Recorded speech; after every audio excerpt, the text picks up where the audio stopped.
Whoever clicks on this video, thank you so much. I appreciate it. I know it's been a couple days. I haven't felt the best, honestly. I've been wanting to put out a video on the Colts game. I just have been a little bit under the weather, but I'm feeling a lot better today. So I'm gonna go ahead and get my quick reaction to that game, which is wow. Talk about sweat. I was done in the first half. I was like, fuck, like this team has just went downhill. They went from contenders to embarrassment, and then something. I guess Ben flipped a switch. Someone did, and just started hitting things. One thing that I saw in that game, in the difference from the first to the second half, the first half, you could see what the Colts were doing. They knew what the Steelers were going to do. They would bombard the line. They had everyone but their safeties within 3 yards of the line of scrimmage the entire first half, and it correlated to the gameplay. It correlated to score. That's why they were down 17 to. They were down 17 points in the third quarter, just to say the least. And then you finally started seeing Big Ben take control of the offense. You started seeing them taking shots downfield. You started seeing them make the Colts respect their deep game. Chase Claypool, big game. Deontay Johnson, I think it was a 36-yard touchdown strike that literally changed momentum of the game. And to me, that's what we needed. That's literally that's the missing piece. Our run game is so bad because teams crowd the line of scrimmage. Crowd it. You saw once we opened up the field and we made teams back off, we made teams respect, we made their linebackers and secondary be passed back 5 yards, 5 yards or further, rather than being within 3 yards of the line of scrimmage. You just saw how it correlated. Things started opening up.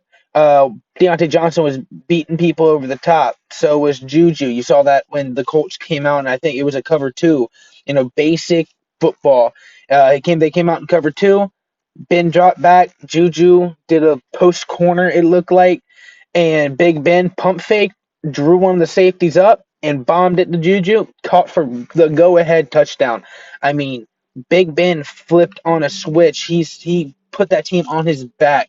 He did. He was not one. He did not want to lose that game, and that's what we need to do. So I think that Ben silenced a lot of people this game. Obviously, you're still gonna have people like Coward. You're still gonna have people just hating on the Steelers, saying this, that, and the third. The Colts are still a better team. Blah blah blah. No, they're not.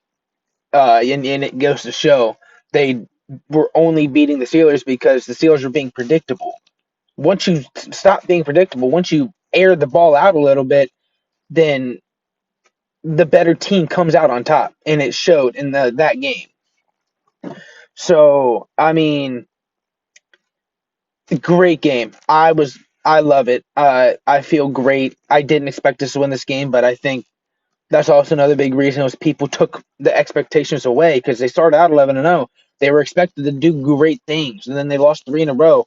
And once people stopped expecting them to do good, I think that's when they do their best, which I don't know if that's a good or bad thing, but great game. I would love to go into detail about it, but I don't have the means to do that. Hopefully, I will here soon. But going on to week 17, I know Tomlin just announced Mason Rudolph as the starter. Good move. We don't need to win this game. I don't care. We got 12 wins. I didn't start my channel at the beginning of the season. I did pick the Steelers to go 12-4, so I'm on track to have that right. I'm very happy about that. They're kind of living up to expectations. I never expected them to go undefeated, even at 11-0. Just pointing that little tidbit out. But heading into Browns week, this game means so much more to the Browns than it does the Steelers.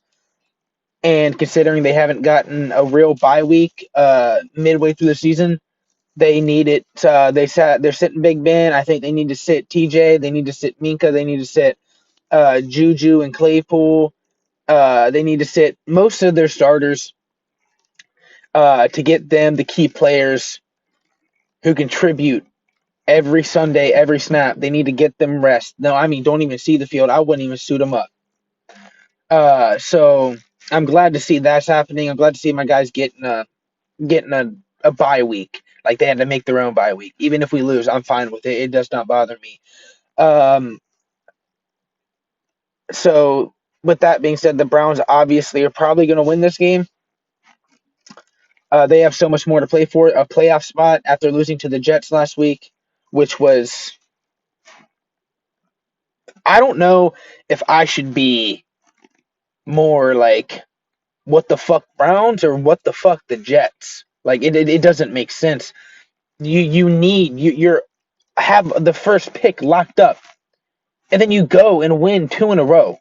Why? Why? Now you gave up your top pick, and now you're on pace to give up the drop to the third.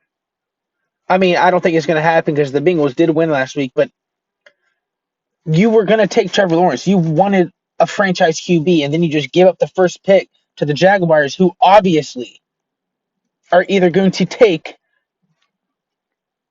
Trevor Lawrence,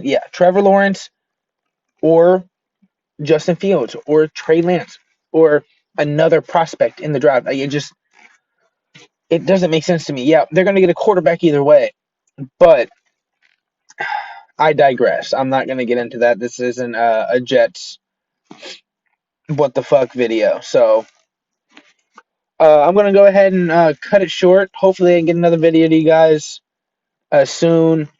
But I'm really excited for the postseason, and I hope you are too. Even if you're not a Steelers fan, this football is exciting. Great. I will be coming out with a playoff scheduling video. I'm gonna talk about some of these games a little bit in depth for you to try and get a good look and a good idea of what we're gonna be seeing in the AFC as well as the NFC.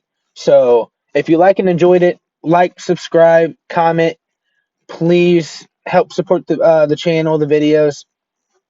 Other than that, see y'all later. Peace.